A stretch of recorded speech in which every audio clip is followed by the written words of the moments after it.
এই জড় দেখছেন, যখন আমি দেখিয়েছিলাম তখন ছিল ফ্যাকাশে। এটা কিন্তু সত্যিকারের রানী কালার। এই বৃষ্টি হওয়ার পরে রংটাই পাল্টে গেছে, হতে পারে না।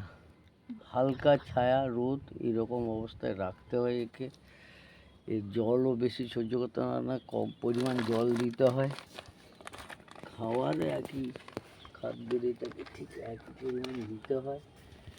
কিন্তু এত বেশি গাছ আমার পক্ষে আর টব কেনা সম্ভব হচ্ছে না, যার জন্য আমি ছাদে সিমেন্টের বস্তাতে করে লাগিয়ে দিয়েছি। দেখলাম যে এরকম হবে, কিন্তু এতে ছাদে ক্ষতি হতে পারে, পরে নামিয়ে দেবো বলে চিন্তা করেছি।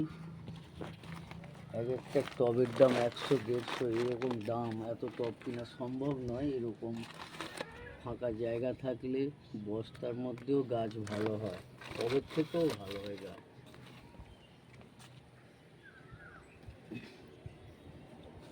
লক্ষ্য রাখতে হবে ওই দই পোকাগুলো, এগুলো একটু ওষুধ দিয়ে দিলে ভালো হয়, কীটনাশক টাইপের,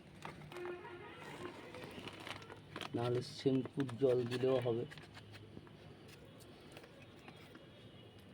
সপ্তাহে একবার অন্তত খোল দেওয়াটাই ভালো।